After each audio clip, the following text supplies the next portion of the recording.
Hello, gang. Professor McElroy here. It's 6:30, so we're going to get started here with Digital Animation and Effects 2 class. Welcome to the August session.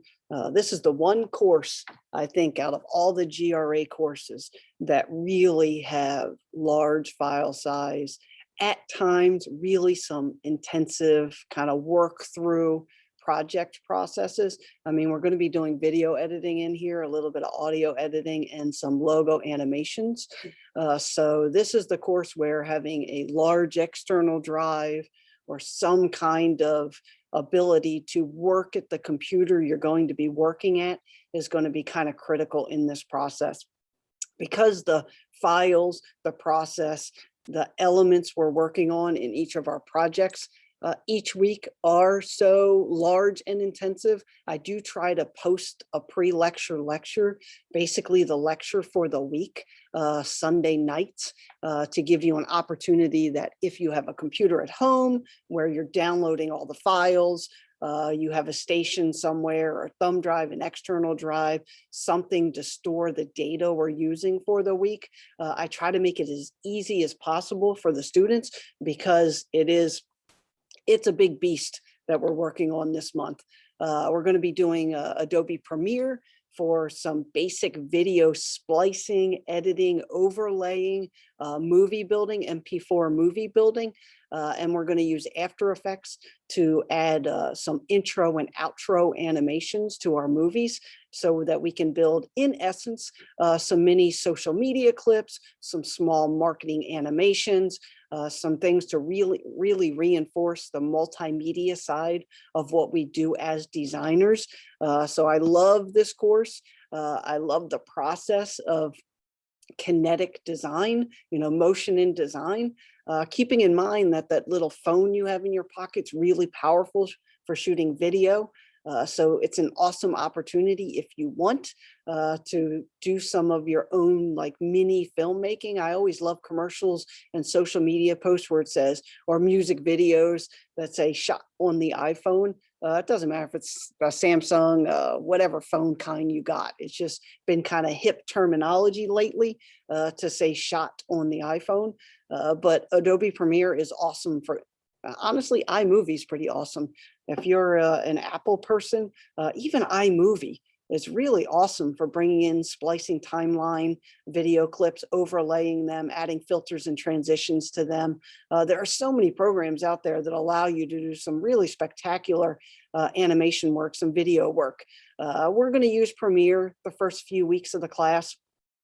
The 4 weeks are broken down to having Adobe Premiere be our kind of program of choice for weeks 1 and 2. And then we're going to spend 1 week doing basic intro and outro animations using After Effects. The beauty about After Effects is you can do your logo animation to start out your movie clip in After Effects and import that raw AE file right into Premiere and drop it in the timeline as its own layer and move it around and manipulate it and do all kinds of effects with it. So it really is, in some instances, really a blessing that Adobe has so many tools that can be used across multiple media solutions, like multiple applications. So it's really, really good that Premiere and After Effects play so well together. We'll be using Premiere as kind of our collage or composition program, and we'll use After Effects week 3 to build some logo vector animation type of elements, which honestly can also be done in Adobe Animate. They're built in kind of the same animation environment, but for multimedia, for video kinds of animations, After Effects is kind of the go-to. So we'll do a couple of weeks of Premiere.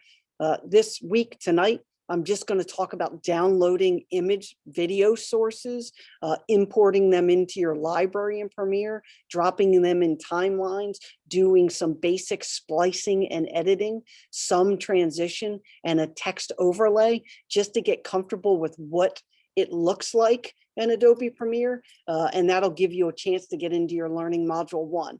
I try with this class because the assets are so big that I give you time to work on the simple step-by-step granular skills that your Premiere book covers.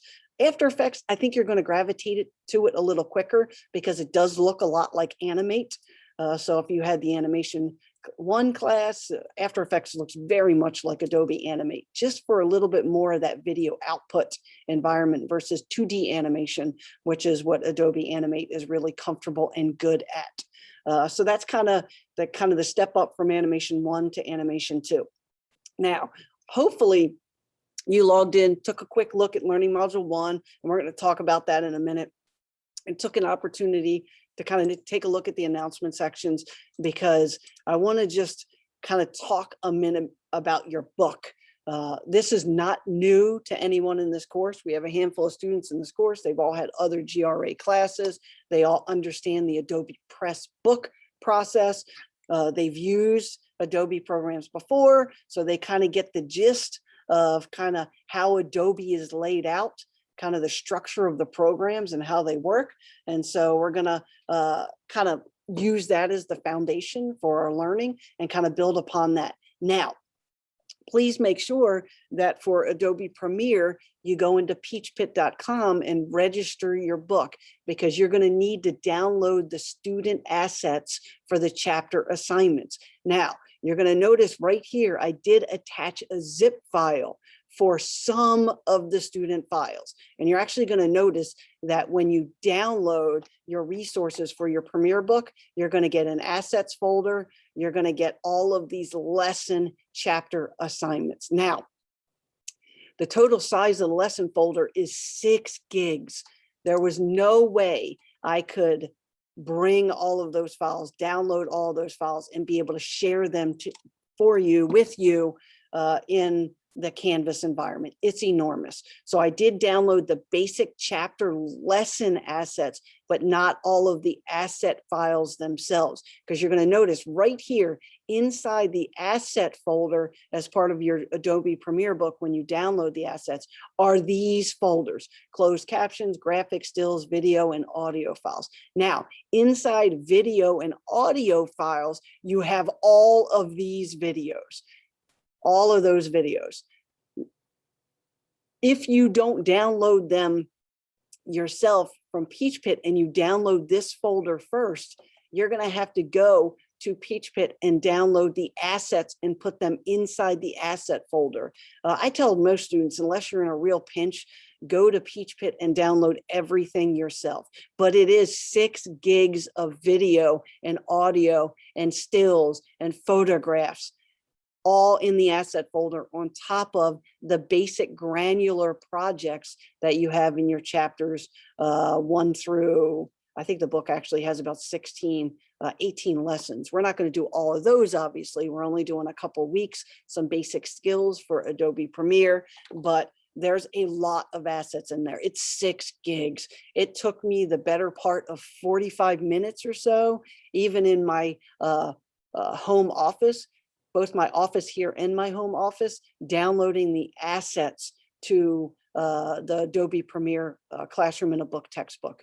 So just keep that in mind. It's one of the challenges with the Adobe animation assets for this particular course. And it's why I try to upload a lecture Sunday night for the week, so that those that have access to a computer at home and can download the assets, sometimes it's just as easy for them to log into Zoom, see the preview lecture that I do live, and then work on the projects wherever they have assets to work on the projects. These files are enormous. It is 6 gigs. So you either need an external drive that can highlight 6 gigs, save 6 gigs versus of data, or you need to have access to a machine where you put those files down there. I've downloaded just the Premiere files, none of this asset folder, because the asset folder is over 5 gigs and there's no way I could share it on Canvas. So just be aware that where you have access to a computer or an external drive that can save 6 gigs worth of data is where you're going to be working the first few weeks on coursework. It's a lot. It is big. It is fun because we're editing video, but it is a big amount of assets. So I'm gonna Sunday night upload each lecture recorded so that you can get a beat on what we're doing in the course for the week, because it's it's big. Out of all the GRA classes that we teach here, all the coursework I've ever taught in my life, this is a big beast. It's 6 gigs, and there's no way to hide it. So if you're bringing an external drive, you need to make sure you bring an external drive to class every single week to come in and work on your projects, because you can't download just the pieces you need for the class each week and then email them to yourself and then work on them at a station at another time. So just be prepared that you have to have a little process set up for how you want to work the first 2 weeks in the Adobe Premiere program. When we get into After Effects, it's vector based. We're doing logo animations that we're going to do on our intro screens for our videos. We can swap those files back and forth in the classroom. That's not a big deal. It's the 6 gigs of video assets. So when I do my little preview lectures, first when I upload them Sunday night to the lecture, and then when I kind of go over a few skills I want you to kind of understand and process, I'm going to download videos from the web just to make it easier, because the files are enormous in video. So if you ever notice that design in a multimedia environment is something you're really interested in from a career standpoint, you need a machine at home that really has the horsepower to run video editing. You'll often see Apple commercials where they show like music producers and movie directors and commercial directors, ones that shoot commercials, and art directors for commercials. And they have Mac Pros, and they have some pretty high powered laptops. It's because the videos themselves are enormous. I don't know if you ever shot a video on your phone, but when you shoot a video on your phone, it could be 100 meg easily, as you're shooting it on your iPhone or your Samsung Galaxy or whatever it is. So unlike Illustrator, where it could be 200K and Photoshop could be a couple of megabytes, video is big. So when we do projects that aren't textbook related, we're going to keep our video clips really short, a few seconds long, something you would upload to Instagram, or something you would put on TikTok, or something you would upload to YouTube that you could use as a advertising piece for a product or service. We're going to keep it to very short clips, because then when you upload it back to me, you can save an MP4 and you can give it to me, and it won't be that big of a deal. It'll be a small file, but you're going to have big files as you're working on projects, because every video goes into the library in Adobe Premiere, and then that library asset gets dragged into the timeline. And then as you cut and manipulate and blend and add effects to, and put filters over the top of, all that adds to file size. So just know that we need to, whatever you're most comfortable with from a process working on video, we need to kind of set up and get comfortable with, because these are big files. I mean, 6 gigs is, I know they make thumb drives that are multiple gigs and even a terabyte now, but me being old school from the 90s, 6 gigs is a lot of storage. So just be aware that you need to download those asset files for the chapter assignment themselves. So you need to go into the Peach Pit and you need to download the student files. I only put the lecture files, the ones inside these folders, the actual asset files, which are these, and all of these video clips that are inside the video and audio files. All of these things equal up to 6 gigs. So, and I spent a few minutes talking about that, and someone still will ask me about it. Yeah, you have to download. I can't share those over Canvas. Those are big files. I actually give students in class, when they come to class, just time, if they have an external drive, to download the files, because it could take 45 minutes to an hour to just download the files for the video part. Can you use videos outside of the asset folders? Yes. If you want to download some video clips from like Pexels.com, like where I'm going to grab videos, or some other video asset, I'm okay with that. Just make sure that you are doing the basic skills in our step-by-step. Like if we're adding transitions for a chapter, make sure there are transitions in the file you give me. If we're doing some basic text overlays, make sure there's text overlays in the file that you give me. I have no problem with students grabbing assets that aren't specific to the book, as long as we're still learning the basic skills. In this 4-week session, we're going to chop up videos. We're going to add text over the top. We're going to do intro and outro screens, and we're going to make mini social media videos. I want to make sure that at the end of it, you're comfortable with building a video with animations in After Effects combined with Premiere, and then export it as an MP4 file that we could upload to YouTube. We could post on a server and embed in a website. We could add it as a social media element in TikTok or Instagram or any places that takes video clips. So just be aware that that's our end goal. There's lots of ways to get there, but there's no way to not have to use big files. I mean, that's the nature of beast with video. I love shooting video on my phone. Sometimes I even do live pictures where they're like animated photographs, but those animated photographs are 20 megs. I mean, it's crazy. It's a cool tool in an iPhone.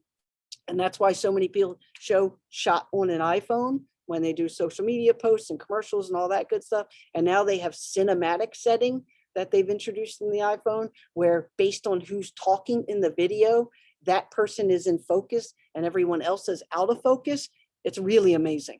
I mean, what the technology has been able to do is really great, but it's big files. Some of you are going to be like, I'm a traditional graphic designer. I like to do photo editing. I like to draw. I like to do things in Illustrator. I like to make logos. I like to design t-shirts, and I get all that. But this is a part of what we do. We do social media and multimedia based branding and design. And that's what Digital Animation 2 class is. So first 2 weeks, Adobe Premiere, video editing pretty much only, video and audio.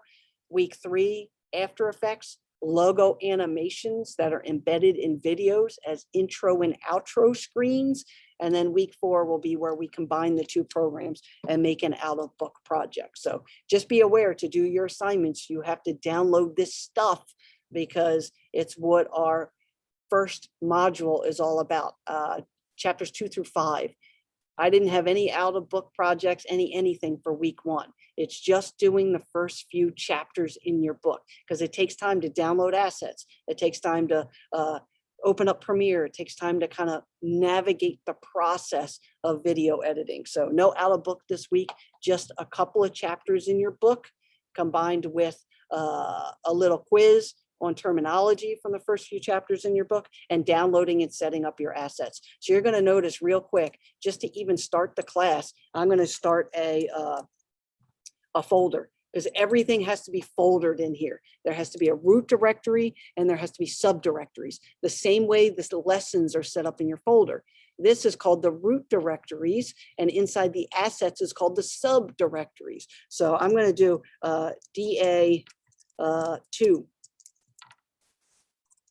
And I'm just going to make my Digital Animation 2 folder, and everything that goes for all my video assets, all my stills, everything I drop in for my animations are going to reside in this folder. So if you're going to be bouncing back and forth between class and home, you need an external drive that has a DA2 folder in it.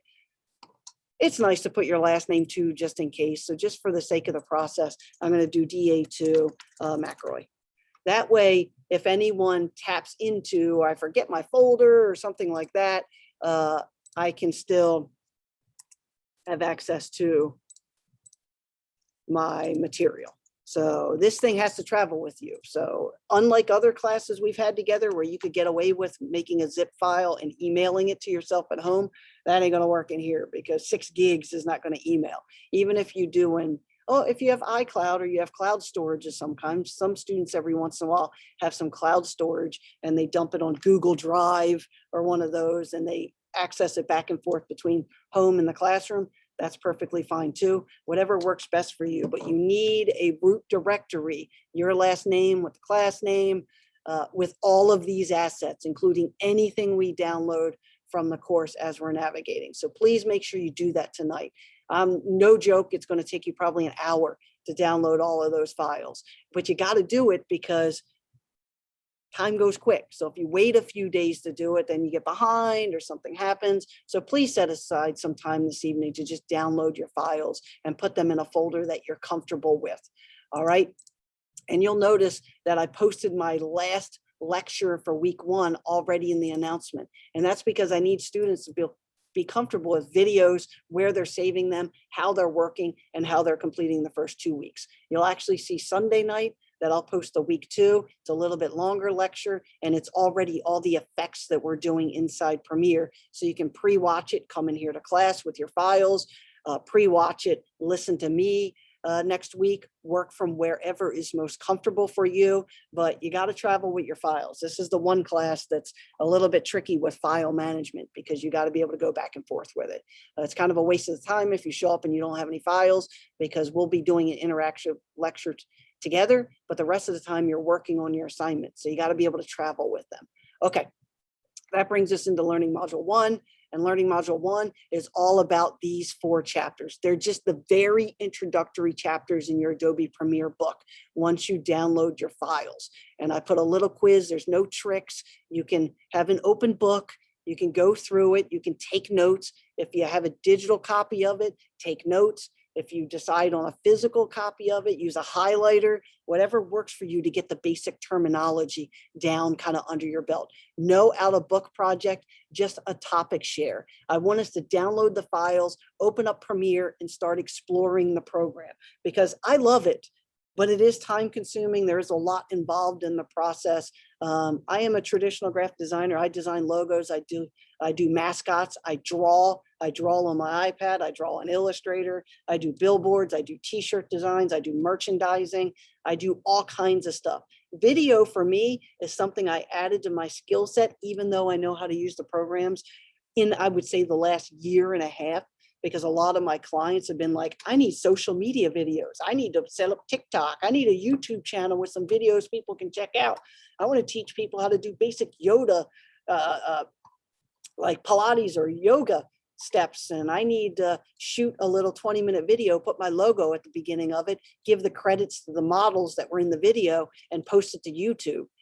Really, the best process is to post your videos to YouTube and embed the YouTube video into your multimedia solution. So it really is a great way to do it because you keep high resolution HD quality videos, but you can embed them in a way that they upload very quickly in a social media environment. But we'll talk about that as the process gets going. So week 1 is just 4 chapters, 45 minutes each, very granular Premiere skills, basic skills, importing videos, setting up your library, slicing your videos, doing some transitions, very basic stuff. We get into the effects of Premiere next week with some more enhanced effects, but just getting comfortable environment. So I am going to download some videos, talk you through the layout of Premiere, bring some videos into our project assets, and then start showing you some basic things. Lately, I would say in the last 6 to 9 months, I've done a lot of little mini 5-second, 3-second, 10-second video clips built in Premiere and After Effects just for social media, just for embedding in a website that has a phone version that people can go on and learn about something. I think TikTok has really inspired that because even my wife, who doesn't know technology at all, is addicted to TikTok. Like I see her watching videos all the time. I'm like, what are you watching? She's like, I'm learning something. Like all these people are doing weird different things and I'm learning how it does. So I look over her shoulder and I'm like, oh my God, the guy just showed you how to tie a tie with your hand and not even put it around your neck. Wow, that's pretty cool.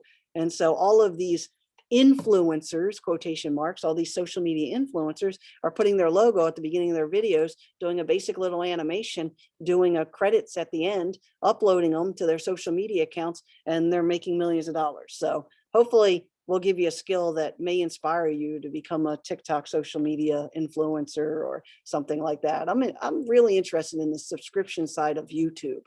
You can get so many followers and then they become subscribers. And then once you hit a mark, you can start affiliating with advertising before and during and after your videos. And that generates revenue. And my kids know the name of like an 8-year-old that does toys. And he's like, makes $8 million a year. And they even know that he has his own line of stuff coming out. I'm like, oh my God, how did we get to this? So Premiere is a really great tool for video editing and playing around and learning. You got to be inspired too in kinetic design, storyboarding, understanding the process of how you want to tell a story over frames versus a static image where you're just telling a story in one shot. So even though we won't do a ton of storyboarding in here, understanding the process of thinking out what is going to go after each thing is really important in design in general. Like if I'm going to do a little animation and tonight I'm going to do beach and I'm going to blend it into a surfer, video, we're going to cut it up, we're going to do some transitions, some basic stuff. I still need to have a plan in my brain of what video is going to appear after each video, right?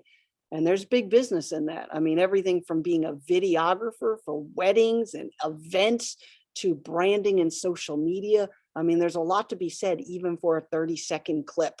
So we'll see kind of how that works tonight. So just know week one, download all of your source files, and they are 6 gigs. And depending on your internet connection at home or whether you do it in the classroom, it could take an hour to download the videos. Just kind of giving you a heads up. 4 very simple chapter projects, 45 minutes each probably. So you're talking about maybe a few hours to do your 4 chapter assignments. Download your files as an hour. Post to your discussion board is a little bit of time based on what you learned as you were reading, maybe some cool things you found on the web as you're kind of processing the beginning, but nothing out of the book. I just want to ease us into the process because we're dealing with big files and we're learning something that's totally different from the other stuff we learned. I was trying to look in the grade book and I couldn't tell how many took Digital Animation 1 before Digital Animation 2. There's not really a prerequisite that you take 1 before 2. But if you took 1, you at least see timeline animation. And that's what we're going to do in here too. So you're going to see that we're designing along a timeline of time, number of seconds, number of frames per second. Video is a lot easier than Adobe Animate because it's frame by frame animation. So think of it like cartooning, 2D design, 2D animations, like symbols for logos. Like if it's a panther and it runs and jumps next to the logo, that's simple frame by frame animation. Actually, Disney started that way with frame by frame animation. 1 cell at a time was painted. They overlaid them. They shot each one in the camera. Then they tied it together into a video by frame photographs. And that's how you get the original Snow White and all the original Disney movies.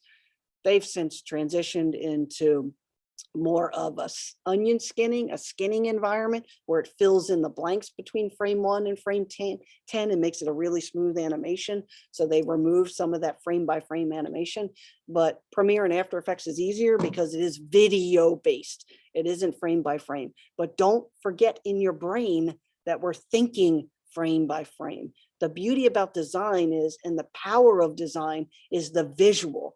And those that have a visual eye for perspective, for camera angles, for the best way to showcase a product or service, it starts with a static image, a still, a photograph. Once you capture that, iPhone has moved to live photos, which means you can move in the photo a little bit. Take it one step further, we're talking about actual video animation. So just know that even the best films start with a still. They start with a storyboard, and from the storyboard, they expand it into motion graphics. So just keep in mind that it starts with a storyboard, a series of concept stills that you connect with animation between the stills. So, and that's the beauty about Quentin Tarantino and all these famous people that were really great directors, is that they could visualize a great still, and from the still, they could bring it to life in a movie. And it's amazing, even short films now, short clips that only last a short period of time have really garnered a lot of acclaim now because you have Netflix. Oh gosh, you have every single streaming service. And some of them are built on the concept of short films, 5 of them, 10 of them, 15 of them. So just know that everything starts with a still and expands from there. But we're going to be working in an environment that's many, many, many stills per second. So that's the difference. So if you had animation 1, you at least understand keyframes and basic frame by frame animation, because we do that week 1. This week 1 is about film to film animation, video clip to video clip animation. And we're not going to do any editing of filters. We're not going to be enhancing any extra elements in video. We're just going to splice video to video so you understand keyframe to keyframe the same way that Adobe Animate works.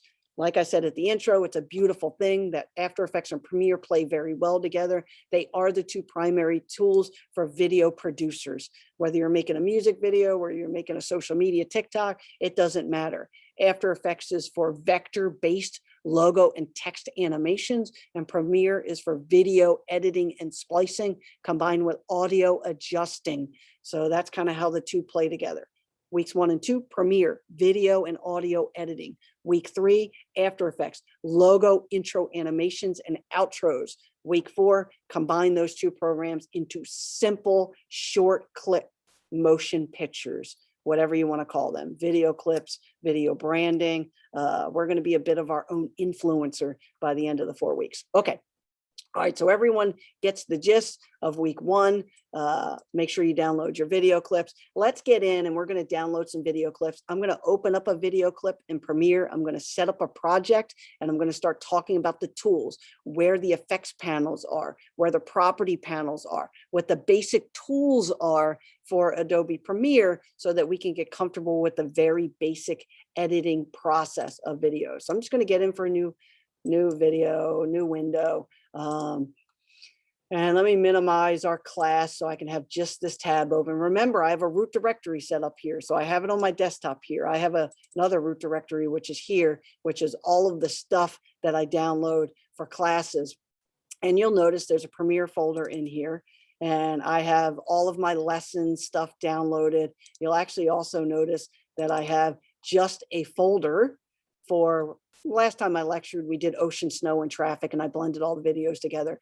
But you're going to notice, look at this, 94 meg, 63 meg, 113 meg. That's only these 3 videos. So I'm at a quarter of a gig without even doing a whole lot. So just know that there's some beast involved in the process. Okay, so let's go into pextools.com. We're just going to download a few videos. Now, you can use this process if you want to have assets for your book assignments. But like I said, please make sure that you're still following along in your step-by-step and doing the basic outcomes for our chapter assignments, even if you use your own videos. I have to say our books are really good at providing very nice assets. Like we have cool things in our books.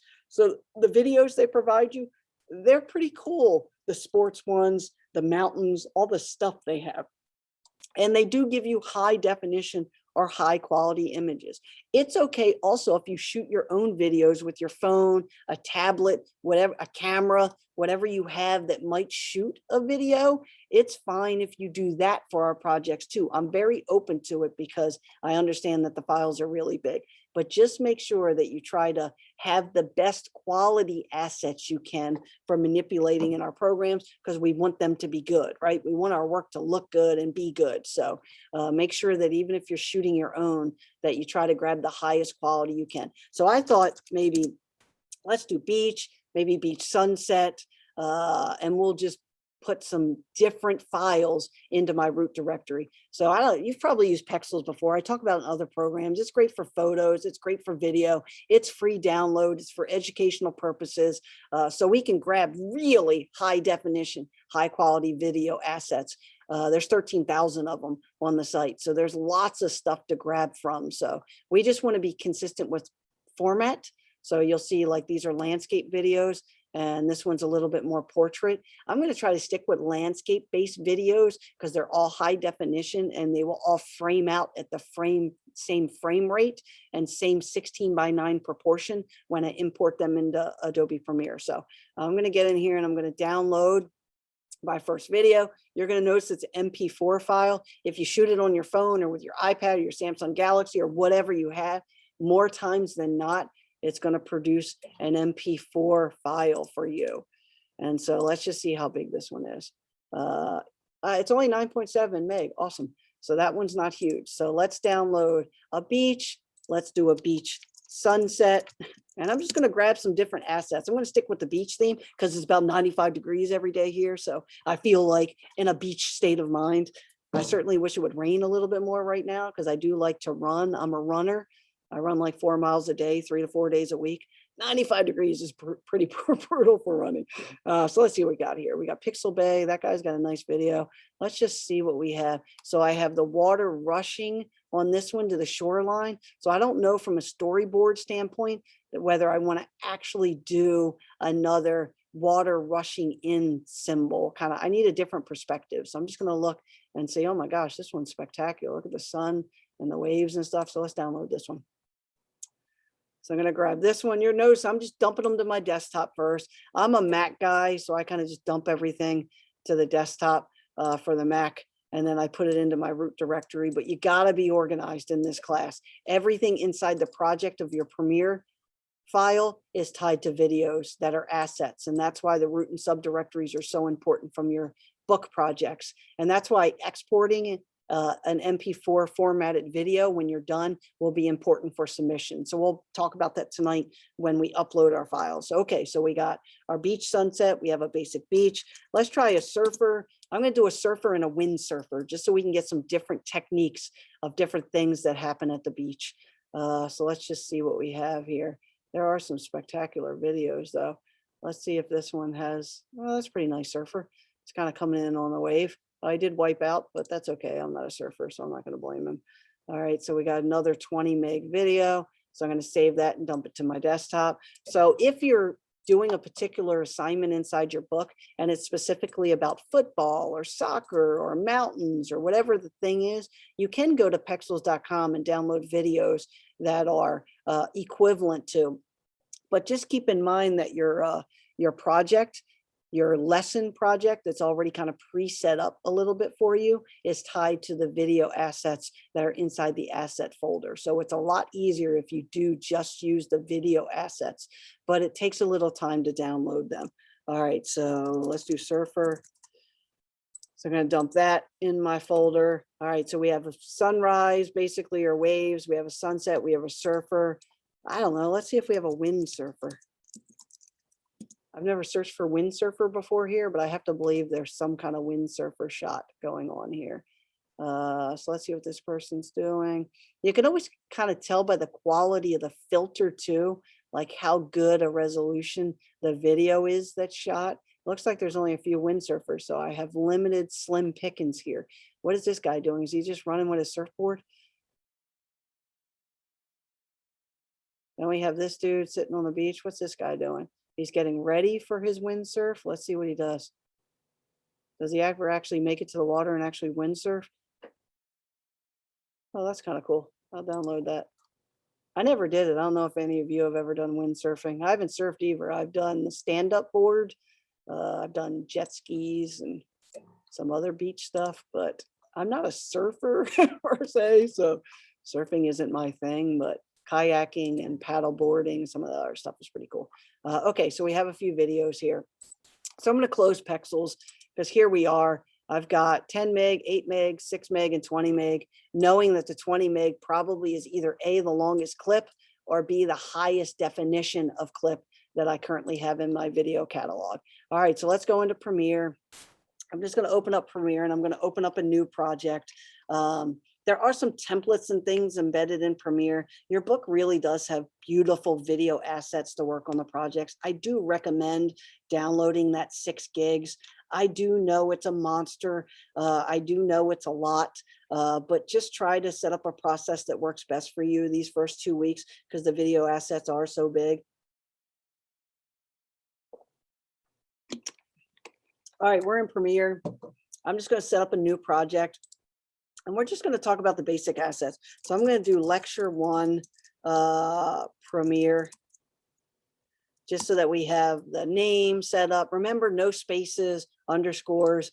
I'm going to dump this file into my root directory, just so that everything that gets saved and gets produced gets dumped into that folder. It's really important. Photoshop, not so much. Illustrator, not really a big deal. InDesign, root directories and subdirectories are very important because remember, that's a container program. This thing is also doing an accelerated GPU encoding. It's a good size professional file as a default. So we're going to go ahead and say okay and set that up.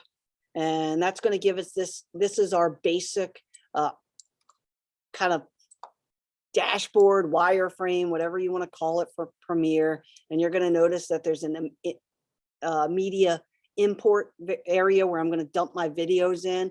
There is a timeline or sequencing area, which is very much like Adobe Animate. You're going to see things start lining up in a timeline with a layer specifically for audio and another layer specifically for video. This is kind of our source effects control up here in the window. So when I drop an element in there and I select that area of that element, it gives me the basic controls of, and also gives me an enhanced screen for some editing.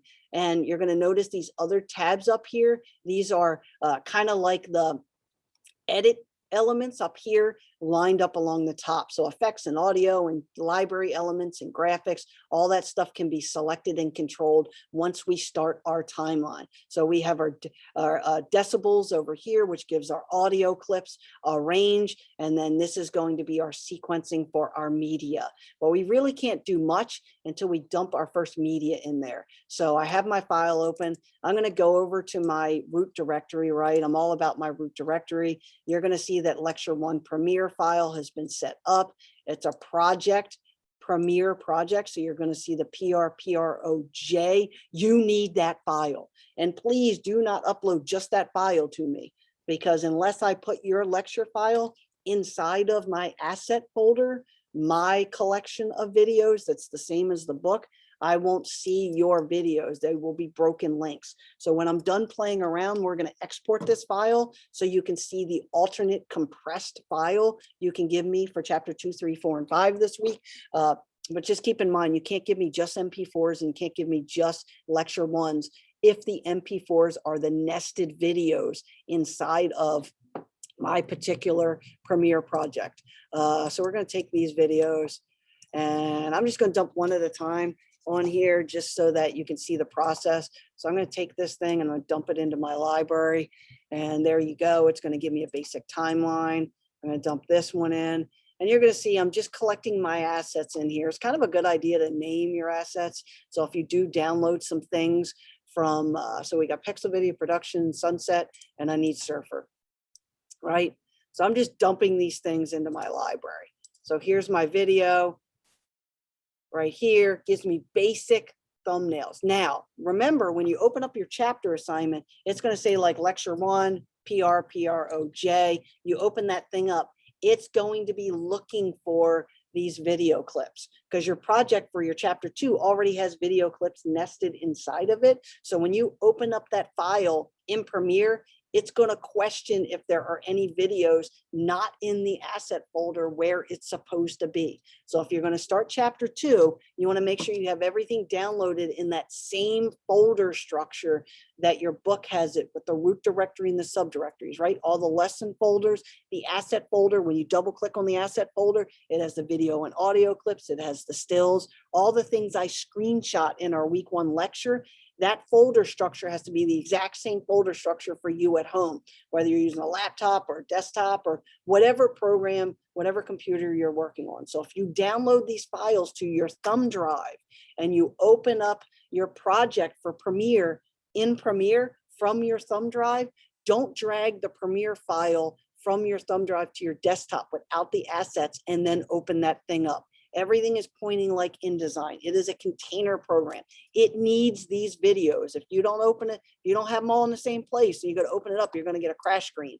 And at least, I don't know, twice a semester session, someone will email me and say, I opened up my project, I can't see my assets and something's going on here and it won't open it correctly. The reason is because it's looking for the subdirectory folders and the files inside them. And it's even looking for the subdirectory folders with the files inside them, named the way the book names them. So don't go changing the names of stuff when you're working on your book contained things. If we end up working on an out of book project, which we will week 2, you can name the stuff what you want. Download your own videos. I've had students do scary movie things where they take their iPhones, turn the lights off in their house and shoot videos to try to make like a, I'm trying to think, like a Blair Witch. I don't know if anyone even knows Blair Witch anymore, but it was shot on like a phone and it shakes the entire time, right? That style of thing. So if you do stuff like that and you want to be exploratory and you like video and you've always wanted to play around with it, this is a great class for it. The out of book projects, you can name your own files. You can set up things the way you want. For the step-by-steps, they're not hard projects. Just make sure you play within the containment of the file. So make sure you download all those assets. Yeah, week one gets eaten up with an hour to an hour and a half of file download, but it's the nature of the beast. You can't do anything else without having the quality assets to play with. Okay, so that's my little powwow. If you try to give me your lecture 1, chapter 2 project, you have to give me the assets with the Premiere project all zipped together. Now, over the course of, everyone in the class has had classes with me before, so I think everyone knows how to zip a file. Just make sure that if you're trying to give me something raw, like your raw video file, I need to have the assets too. If not, at the end of this lecture, I'm going to show you, well, you can just do this if you want to. My preference is you just do this when you're done, because it makes it easier for you and it makes it easier for me, and it makes it easier to upload your projects for the first 2 weeks because they'll be big by compressing them down into a manageable file. So just keep that in mind. I know I'm harping on it, but I've taught this class since '98, and I get the same questions every single week of every single class, even though I say them over and over again, because students sometimes don't read, they don't listen, they don't watch, any number of things. So just be aware, you need to make sure that you are controlled with how you handle files. If you're not a type A personality, be one now, because design is a type A personality kind of field. You need to be organized. Even though I've hired designers have worked for me, I've worked with designers that their desk looks like chaos. Somehow they know where stuff is, even though it's stacked all over the place. But try to be as organized as you can, because this class really kind of forces you to, because we're dealing with such big things. Pexels is fine for videos. You can shoot your own videos. You can use the assets from the book. You can even use the assets for the book for the out of book project if there are things you used that you really thought were cool and they work for the storyboard thing you're trying to do for your out of book project. So I'm very flexible. Just make sure that you use the right tools, you put it together correctly. I've even had a student at the end of this class for their out of book project show me an app that they had on their phone for creating some really cool stuff, and they own their own business and they wanted to make a social media video for their business. I let them use the app at the end because they had learned timeline animation, they had learned transitions, they had learned filter effects, they had learned frame by frame, they had learned all the things that Premiere and After Effects have available at their fingertips. But the out of book project spoke to him in a short clip video by using an exploratory app that's built in the same environment.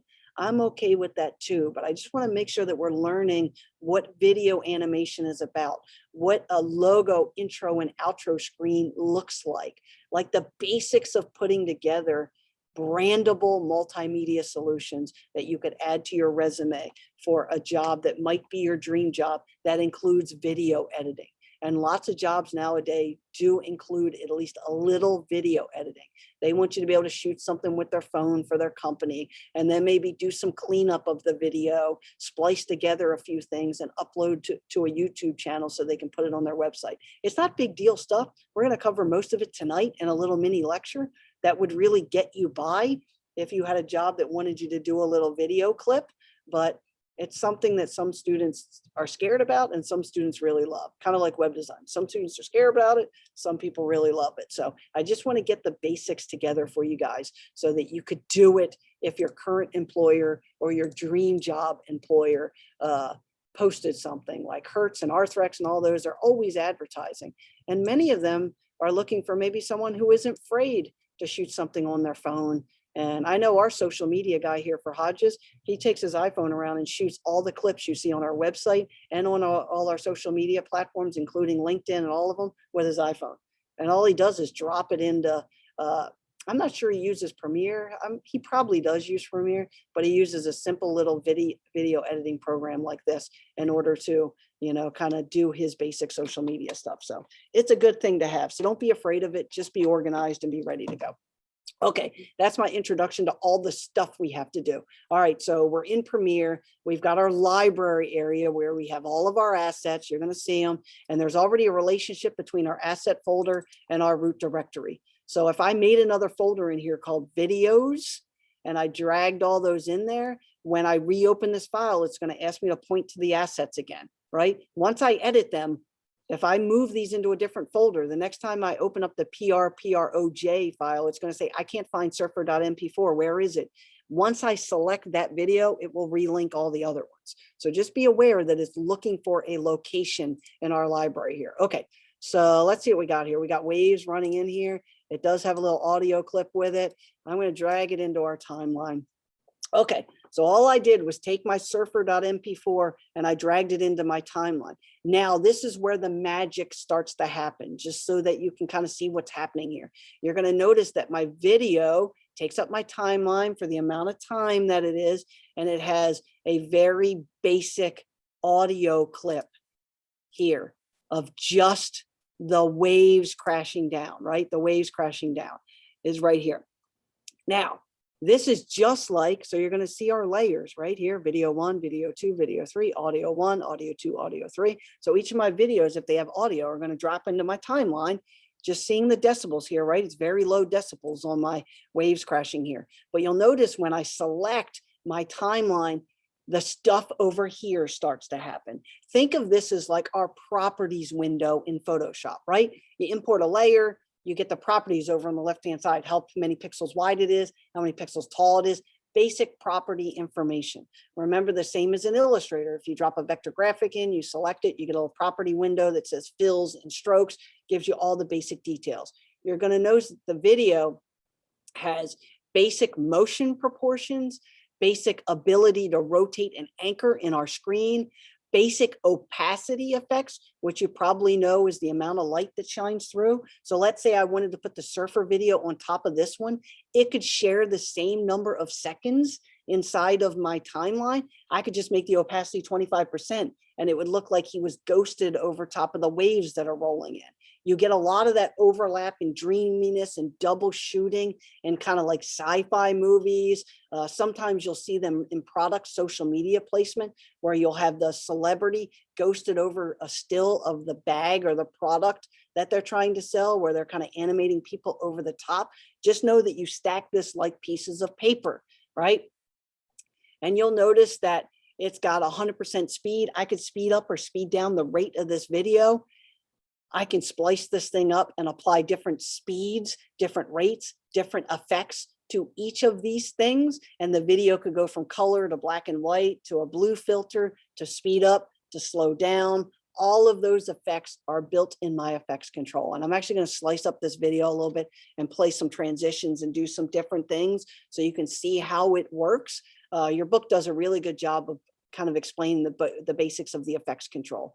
And then getting into some of your channel effects, your audio effects, which are down here, which register your decibels over here, and the amount of panning, which means scanning from left to right, that's happening in your video. Week 1, we are just going to drop and overlay multiple videos in, transition in a shutter environment, which means it goes from one video to the next. We'll import in some dissolve and some different effects of how that works transition-wise, but we're not going to apply any tinting, any camera filters, any of the more enhanced video editing effects, which you'll see up here until we get into week 2. I just want you to get comfortable with the ability to shoot your own video, download video, and import it in and tell a story over a storyboard just using multiple videos. Okay, so that gives us the gist of our basic properties for our video clip. Now, you'll notice that when I bounce from my tabs at the top, I get different elements, properties over here. I no longer have it here. I'm now playing in essence, an effects window on the right-hand side. Adobe Animate has its own effects window on the right-hand side. If you double click on a layer in Photoshop, you get the effects palette. In essence, that's what this is. For color, it's the ability to change the master color of the HD video. I can fade it, I can sharpen it, I can change the saturation of it, I can change the shadow tinting, the highlight tinting, I can put a filter over the top. Week 2, we'll grayscale some things, we'll apply some funky filters, and that's how you'll see that really pop-oriented social media and short clip video clips for product and service where it goes, it's the same video, but it like changes colors and pans a little bit and does this like really dramatic, really quick shutter video to video to video, intro logo animation, outro credits. You can do all that very simply in one video environment. So you'll notice this is selected, right? So I have this information selected down here. That's why I'm getting the information about the video over here. Okay, so that brings us to our next little tab here. And our next little tab is effects. So I'm going to click on that. And you're going to notice that just like the other programs in Adobe, we have a library of effects. So audio effects, audio transition, video effects, video transitions, presets, and all of these can be dragged and dropped on top of our video clips based on what we want to do. This week, for week number 1, we are just, did you see the autosave? I just had an autosave go by. The beauty about Premiere is it does run an autosave every little bit period of time. So if you ever have a thing where the lightning strikes and your power goes out in your house, it does do an auto save every once in a while. Because remember, this is a big GPU eater. Like this is a graphic interface eater. When art directors, videographers, when they promote products for design, and they're promoting specifically to kinetic designers, designers of video and animation, you always see them talk about 8 gigs of RAM and the graphic interface and what the chip is. It's because this stuff does eat up a little bit going forward. I try to keep Premiere being the main player I have open at any given time because it's going to want to fight a little bit with it. Now, okay. And so let's just continue along the top tabs here just so we can get comfortable with. If you ever wanted to be a DJ, you ever wanted to mix anything, this is the environment for our audio clips. You'll notice the wave is pretty static. There isn't a lot going on there, but we could change the decibels, change the speaker range, add moods to it, give it some gist to it in audio. And audio also has a lot of generic clips you can use that you can drag and drop, which is pretty cool. So you don't have to shoot audio with your iPhone or your Galaxy or whatever phone you have. I use iPhone and Galaxy because they seem to be the two people fighting all the time that have the very similar tools. I feel like look, design, technology, techniques. So I just kind of use those as kind of the main thing because that's kind of what is going on.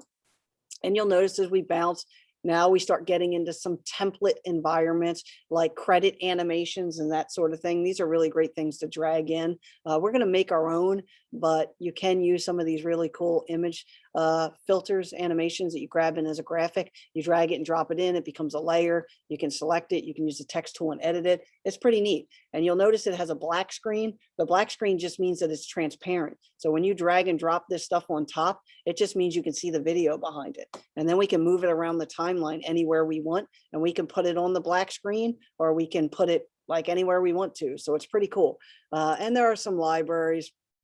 Obviously, there's a business in downloading library items. You'll notice I actually dropped some library elements in here because I was teaching another class and I had some other stuff that I was dropping in here. We did the Book of Boba Fett because it was big at the time. So I dragged and dropped the logo in so we could play around with it a little bit. But it has its own library, and then you can drag and drop your own graphics in here, which is pretty cool too. So that just gives you kind of the gist of the panel of effects or editing elements up the top here. So I'm just going to go back and just click on a few things so you can see what's going on. This is the assembly of my videos. This is my basic pull out of that kind of stuff that gives you tutorial stuff and things like that. So we'll go back to editing. Okay, and this program is really great too because it has a ton of embedded tutorials and videos. Also, if you're on lynda.com or YouTube or any of those, and there's some specific thing you want to do that you saw in some Facebook post or Instagram, or I know Instagram's fighting because they want to add more video and less stills to Instagram, and all the famous influencers like Kardashian and all them are making a big stink that they don't want them to edit the app to add more video. They still want it to be stills because if you want to do video, you can do TikTok or one of those. But like any good app, and it's owned by Facebook now, which is AKA Meta. They want to take both businesses. So they want video and stills in their app. So they're trying to push more of that. So we'll see how it goes. All right, so we have our first video dropped in, and I could scroll along my timeline. It gives us a really beautiful kind of preview at the top there, just to give us an idea of what's going on. And you'll notice it immediately goes to black screen. Black screen means that there's nothing as a background, and the default setting for the artboard or the paste board or the page, whatever you want to call it, is just a black screen. And so anytime there's space between our videos, anytime we splice and move anything, we have the option of having just a black screen where blinks from one video to the next. So the first thing we're going to do here is we're just going to splice our video up a little bit. So we've got a video runs here about a little over 11 seconds, it looks like here. So one thing I like to do is down here in the slider, you can actually stretch out your timeline so it's a little bit bigger, or you can shrink it down so it's a little bit smaller. So if you're shooting a video that has 10 minutes worth of video overlay, sometimes designers want to work in a 30-second clip, and so they really shrink that timeline down so that they only see a part. I like to stretch it out in most cases. It's kind of like when I'm drawing on my iPad, I like to zoom in. Even though I'm drawing something bigger, I like to work in a more kind of micro zoomed in area. I like to do that with my video editing too, because it gives me the best idea. Like if I'm pulling these waves back and you see how it's kind of breaking into the beach, if I wanted to go in now and do a basic cut of my video at that point, see it right there? I've cut that video at that point. What does that mean? That means this video is separate now. So I spliced that little part of my video. I like to be in close so I can see exactly what is going on with my video. And you can see I can drag this stuff around. It's very flexible in my timeline. And if I move it back, it's seamless. You see no difference where I cut that video and where that video butts up for the next cut. I like to work in a very zoomed in environment so I can see those relationships. The reason that's important is because as we get into these effects environments, right? So as I start manipulating elements of my design, changing color, doing adjustments to saturation, intensity, opacity, transparency, I start moving this stuff around. If I can see what I'm working on a little bit closer, I prefer that. So I'm just going to cut this up into a couple of different pieces so we can talk a little bit about this process. So I got that. I would move my timeline tracker. I prefer to move this thing along the timeline so I can see where I'm making my next cut. You don't have to though. If you don't really care and you're just cutting this thing up into a couple of different things, you're adding different effects to it, you can literally just go along here and just click, click, click and cut this thing up. And this is my selection tool where I can select each one of these sections, remembering that each one of these sections has different attributes now that I can play with and associate with. So if I want to edit something in particular about this thing, I'm only editing the clip that I selected from my cuts. And I cut my videos up a bunch. I splice these things up a bunch because I like to do all kinds of little mini things to them while I'm playing around with them. So that's really important. Now, I like to make my cuts. I like to move and adjust my things. I can take my editing tool and kind of drag in and out sections of my video as I need to. I can play away with rotation, movement, scale, all that sort of thing in there. So we're just going to cut some of these things up. And then I think what I'm going to do is let's go over to our effects and get into our video transitions. And I always like things like dissolve. So I'm going to go over here. Now, just like our other programs, Photoshop being included, when you have these pre-embedded elements, you can drag and drop them on your layers, and those become kind of the things you can play around with. So I'm going to go in here and I'm going to go in and let's just do film dissolve. I'm going to take film dissolve and see how when I move it, I'm dissolving only the front half of my second piece of my video.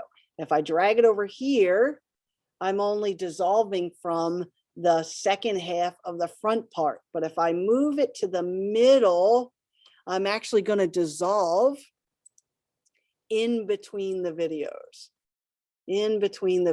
So you'll actually see a little bit of pixelation going on there in between the videos. So I'm going to go in here and select my dissolve and go back over to my editing. And you're going to see that there is a transition between my two clips of a dissolve, and it basically has an equal part start to an equal part end, a duration of about a second with a center at cut, which means dissolve from the center. So let's take a look at what that looks like. I'm actually going to go in here. So let's go in and I'm going to take the surfer video and I'm going to drag it and drop it on the end of this thing, just so that you can see that now I have a new video. So it's sometimes a little bit easier for people to see. So I'm going to take this, and you're going to notice that goes to there. I'm going to take this video and I'm going to drop it down onto the wave layer so that you can see it goes directly from wave to surfer, and the surfer gets up and goes. All right, so now let's go in.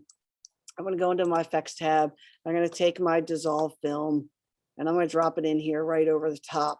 And I'm going to drop that in. And now if I move my thing up, and let's get our little timer going on here. And let's get in here. I'm going to do a quick save because it's already kind of telling me, hey, you're beating up this thing pretty good. Let's get in here.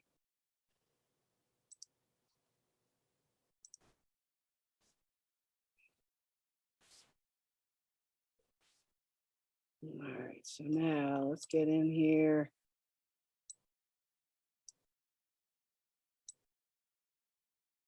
And I'm just going to drag this a little bit, and you're going to see the dissolve effect that's taking place between video number 1 and video number 2.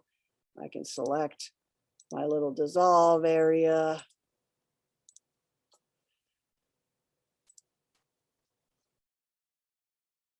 I'm going to take this. And I'm just going to stretch it out just a little bit so we get a little bit more dissolve inside of that image into that image. And for the sake of the process, let's get in here. I'm going to zoom out a little bit. You'll notice no audio clips, so I could get rid of some of these audio clips because I don't really need. I can mute it.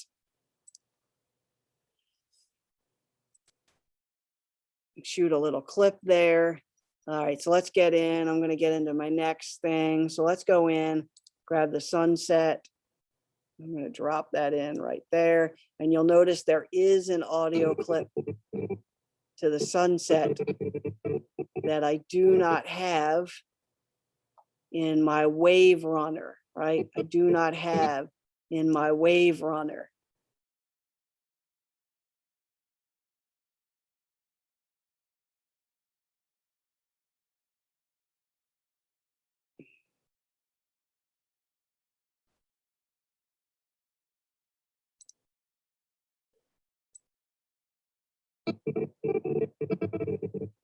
Now I went in and scaled up my video so that now it equals the frame size of my other videos. Look how beautiful that is. But I had to scale it up in order for it to equal the same frame rate, frame size as my other, which is hard to believe that this like iPhone video of the surfer and this spectacular video did not have the frame size and rate, but they probably compressed it down a little bit to upload it as a free video. But look how beautiful that is. So let's select it. You're going to notice there is a little bit of a delay going on, and part of that delay is because I'm just playing around with a lot of videos here. So let's go in. Let's see what we have. There's my sunset. So let's go into my video transition. You'll notice there's video effects too, right? I'm not getting into those yet because next week we're going to blur and distort and change the color and pan and do all kinds of stuff to our videos.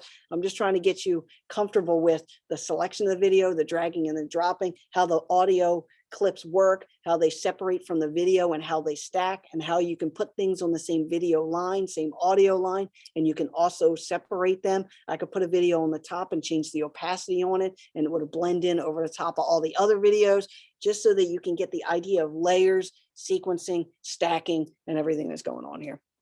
Okay, all right, so let's stick with our video transitioning. So I don't know, I tend to stay with some more of the standard stuff, but some people like to do like, let's do a page peel. And take this, drop it down in there.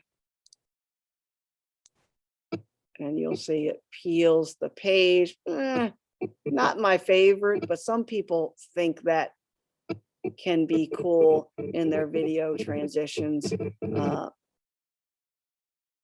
here. All right, make sure that's butted up. So let's do the next thing here. Let's get in, and I'm going to make this a little bit bigger just so that we have a little bit more room going on here. Just so we have a little more room with our videos. So let's see what we have here. What else do we have from a video standpoint? We have the surfer, we have the sunset, we have the waves, we have the main video.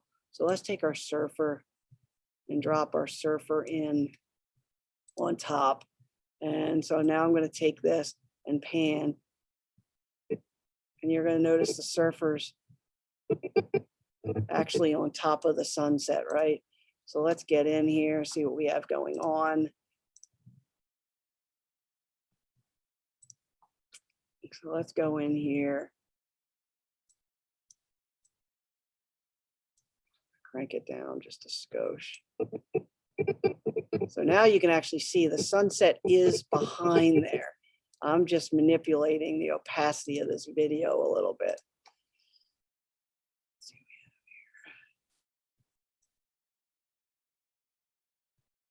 have here. So there it is at 0. So let's pan it to like, I don't know, 13% or so. And now you'll see the haziness of the surfer going through the scene. So that's why I talk about when you're talking about storyboarding and really thinking about the process that you're going through with your videos, is that you got to kind of have a plan. Yeah, you can do it on the fly, and yeah, you can undo it. If I didn't like this, I could move it over here. I could change the opacity back to 100%. If I didn't like this blend going on here, I could just drag this thing, get rid of it, delete it, do whatever I want to do with this thing. And, you know, I don't need it to be there. I can move it. Now you're going to see how it's dark. It's because the black behind it is overpowering the video. So now you can kind of see how this fades to dark and then this stays dark. And so having a plan a little bit helps with our process as we're editing videos. So let's go back up here and crank this up a little bit. I mean, we could still keep it hazy if we wanted to. So the sunset would dissolve,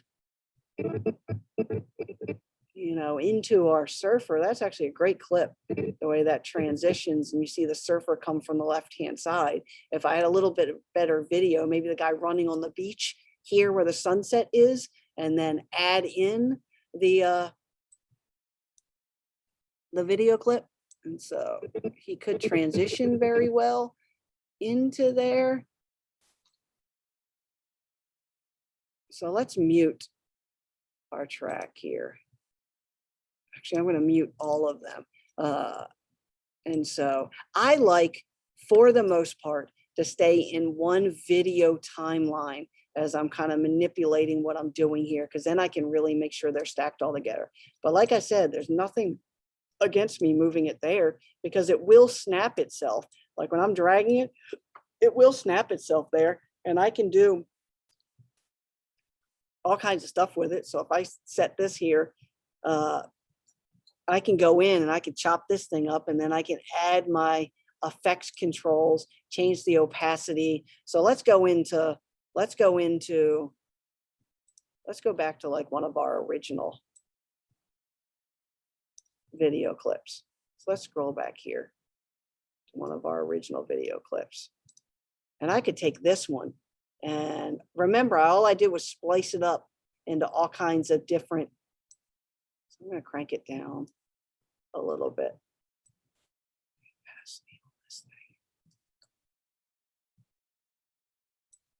And so now you can see the darkness to the light, darkness to the light, just by changing that little area of the clip to have a little opacity change in it.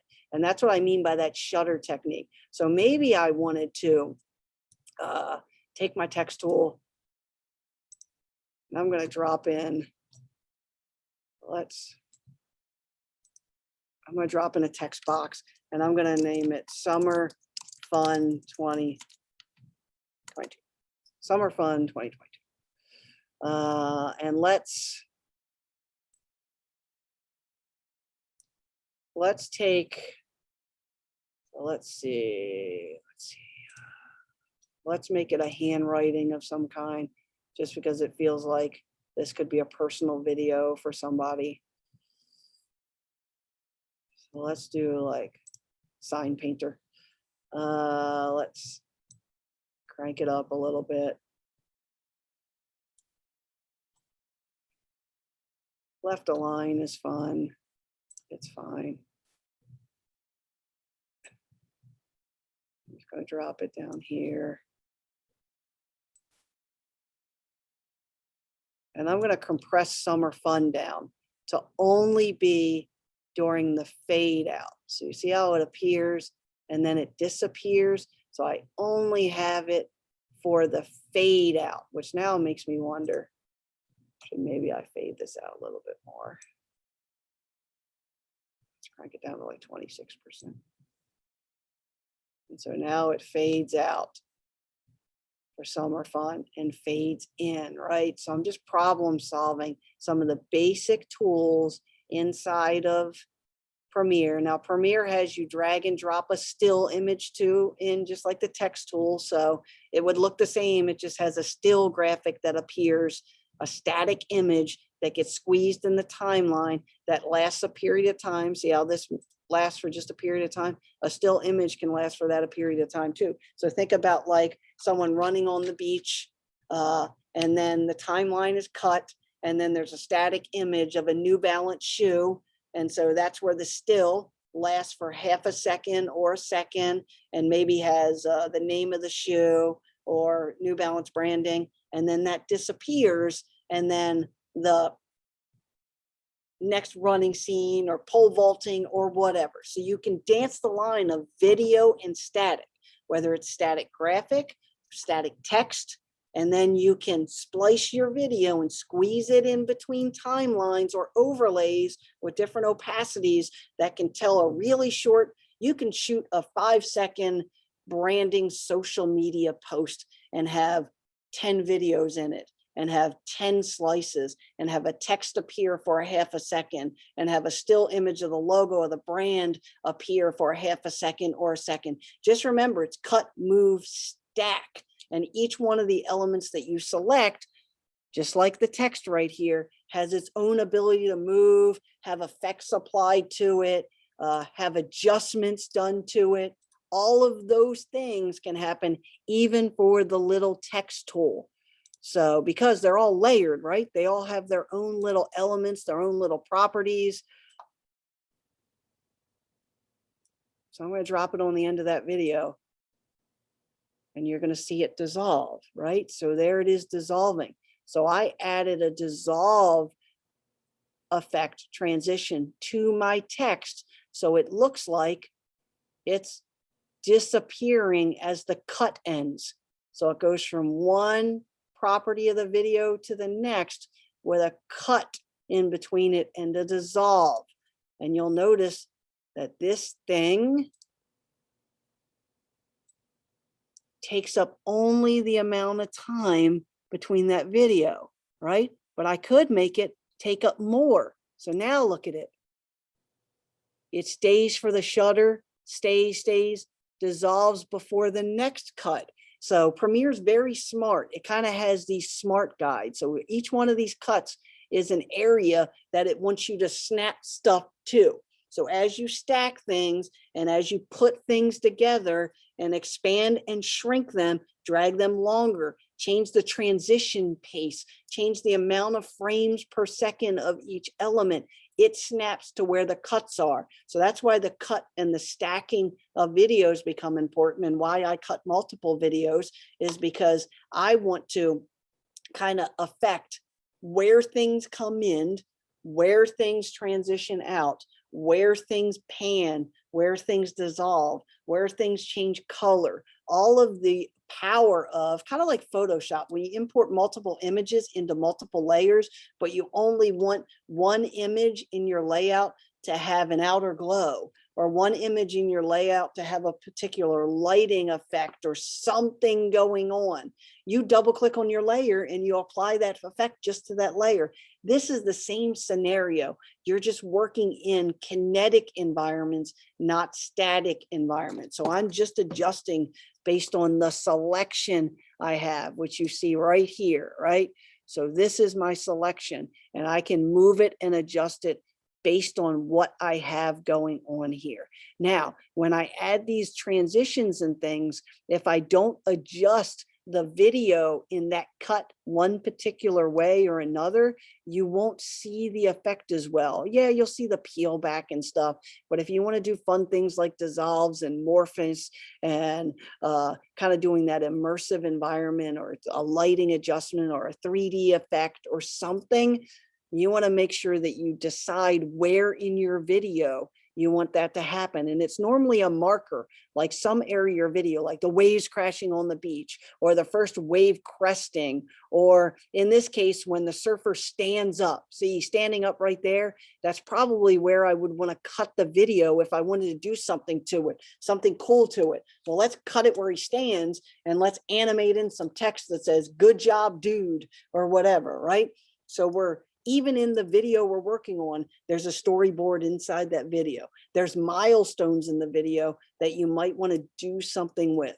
Premiere is really powerful at cutting, splicing, blending, overlaying, transitioning, adjusting these clips.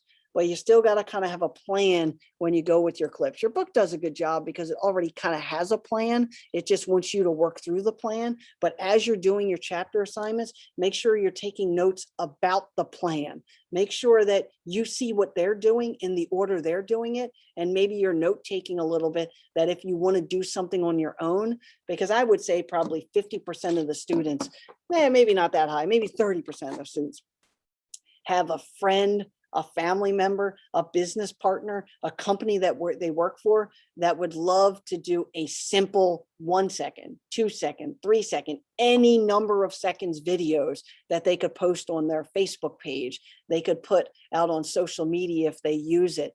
And Premiere is really powerful. You can do the basic tools the first 2 weeks of your chapter step-by-steps. And if you can note take and apply, which means kind of note take the process, and then apply it to your own stuff, you can shoot with your phone and make some really amazing clips, some really professional quality things. But make sure that as you're reading the step-by-step, you're processing what the step-by-step is doing, so that later on, you can maybe apply that to something. You could wow your boss at your current job if you had some video, or you shot a little video and you edited it and posted it to a YouTube channel and said, "Hey, look at this little video I shot and clipped together. We should put it on our website."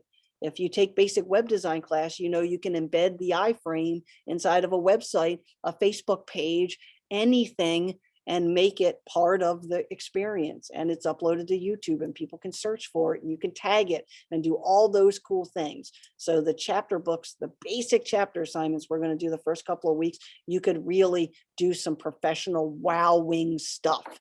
It doesn't take a lot to do it.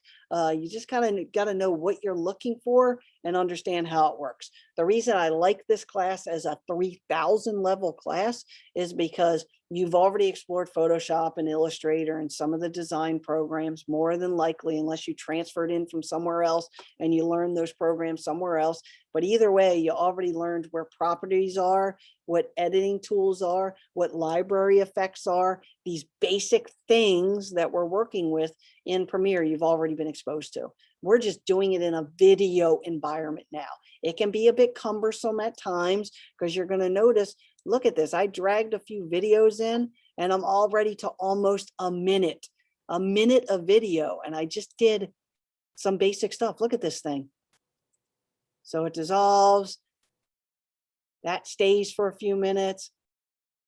That's going to dissolve again. This video stays. Then it transitions into the windsurfer. Then the windsurfer is going to get up for a minute. Then it's going to transition into the sunset. I muted all the audio, so there's no audio going on. It's just this few clips that I had.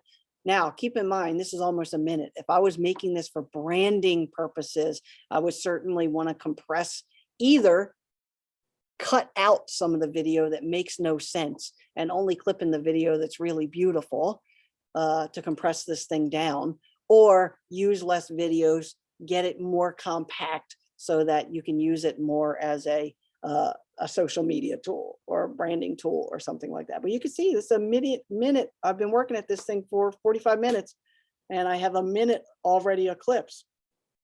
Almost. It's crazy. So just kind of keep that in mind. That's why the file size. So let's go ahead and save this because we're just going to talk a little bit about file size and what's going on here, right? So I'm working on my video. You're going to notice that I have my videos here.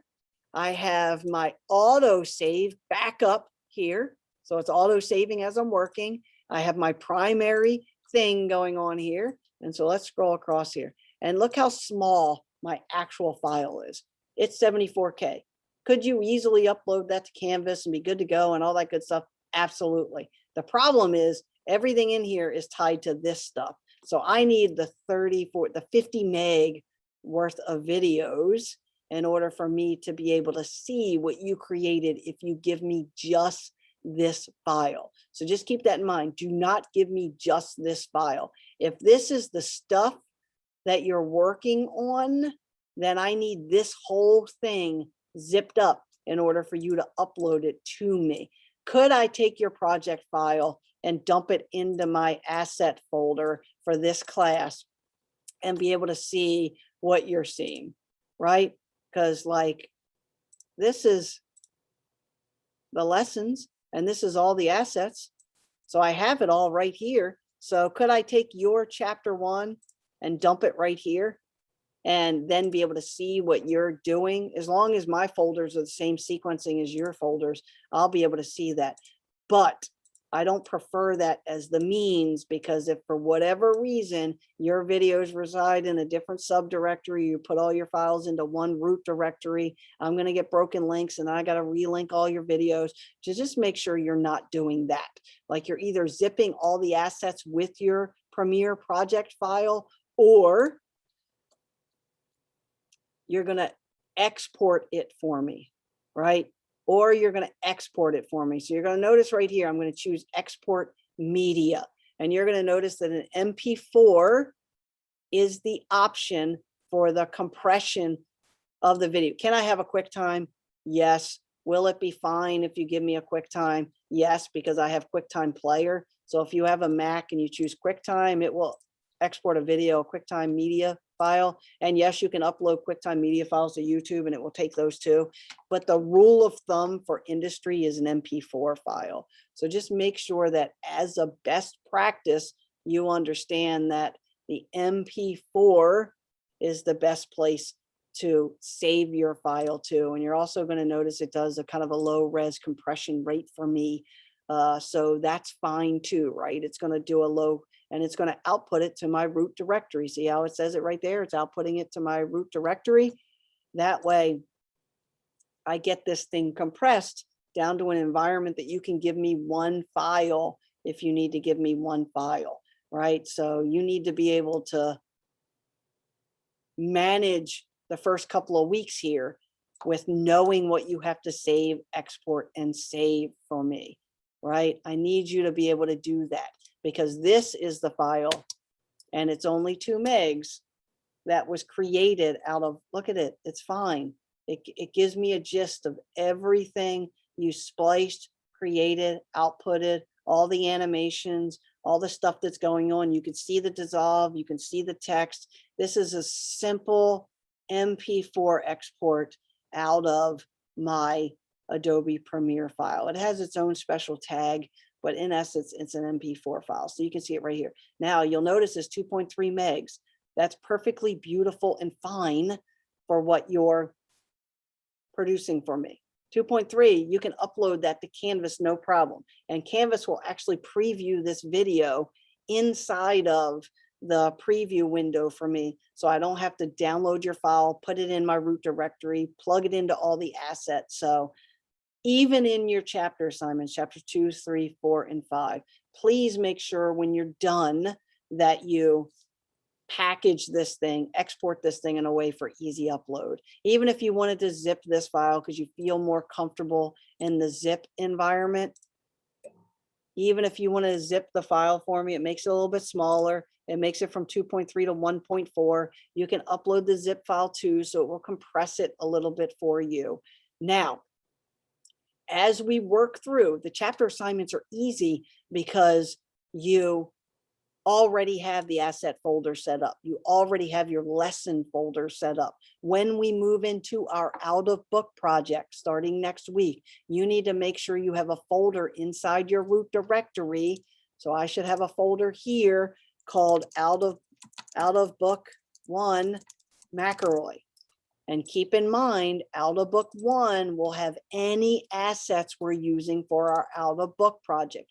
Don't get in the process of just dumping stuff into a folder. Make sure you're organized from day 1, week 1 in this process. If you're having trouble with storage or you're having trouble moving files around, please reach out to me and let me know, because it's vital to this process. I normally give 45 minutes now to download files and be ready. Many of you are at home. Some of you are coming in this week. Some of you come in next week. Some of you come and go. I'm okay with the process. Just make sure that you understand what we're doing here, because you can't show up to class without assets and then try to work on something to get a critique, to work on something, use the lab time and not have it. So make sure that you have something that can store this stuff. Remember, on campus, 221, 220, all the computer labs, the library, all the rooms in the library, the study spaces, everything has Premiere, everything has After Effects, everything has Adobe, but it's only as good as the files. So you have to make sure that you bring the stuff with you, because Premiere is tied to all that stuff. So it's an hour and a half. I've lectured for an hour and a half. I've gotten us to a point where we can download our student files into some manageable place and be ready for our first few chapter assignments. It's all you have this week, so that when we meet next week on Monday, learning module 1 should be done, because next week we're going to get into effects and layering these things and making a complicated commercial. We're going to make a little social media video. I'm not going to animate the logo. I'm not going to bring in the outro, because week 3 we animate the branding, but we're going to storyboard in our lecture and build a simple mini multimedia video that we could use for Instagram or Facebook or TikTok or any of those things that accepts video clips. So we'll be doing that next week. So make sure that you're ready to have everything stored in an environment where you can do it. If you have a computer, mute back and forth, you want to work on a computer at home, you want to work in the lab, just make sure you have the storage. Do not show up in class without a thumb drive that has the ability to store video. Because if you show up with nothing, and we're going to do a lecture next week and it's out of book and we're going to be downloading stuff and playing around with it, where are you going to send it? Even if you work on something, you think it's cool and you want to use it as part of a project going forward, there's nowhere to put it, because it's going to be a gigabytes or something by the time we're done. So just be aware that we are dealing with some big files and we have to be able to adjust those big files. Okay, I'm going to stop the recording, let you guys kind of ingest that. We got to get our files. We got to download our files. We got to kind of get the process started for our book assignment so that we can be successful this week. It's a Monday, so you have a full week and we're going to hit the ground running doing more complex things next week. So let's make sure we get our baby steps, our foot in the door with our first 4 chapters and get that stuff done. Don't let it build up, because week 3 is After Effects and week 4 is a final project. First 2 weeks is only Premiere. So if you're going to delay it all, it needs to be in the first 2 weeks, because once we go to After Effects, we're going to be only building in After Effects. And then at the end of lecture week 3, we're going to be importing our logo animation into a movie clip in Premiere. So don't get too far behind in our process as we're building, because we need to be able to continue adding things to our skill set. So, and by the end, you'll be able to make short videos. Everyone will be happy. And maybe you want to, you have a relative who's celebrating a 50th or 40th birthday, or 60th or 70th or an 80th, or a wedding anniversary or a birthday or something. And you want to make something funny and post it up on social media. You'll be able to do that at the end of this. And try exploring your phone and shooting video and emailing it to yourself, or uploading it to the cloud and then downloading it from the cloud, or try doing some different things to explore the process, because there's lots of playful things we can do from a storyboard standpoint, I'd say half the class uses stock video for their final project. And the other half of the class uses a device that they own, a video camera, a camera that shoots video, their phone, a tablet, and they make their own fun video. I do have to say, when the people make their own fun videos, I kind of get into those because it gives me a part of their personality. Like, if you try to make a Blair Witch video, it's kind of funny because I get a part of your personality, and you get to import things in and animate and really kind of be your own thing.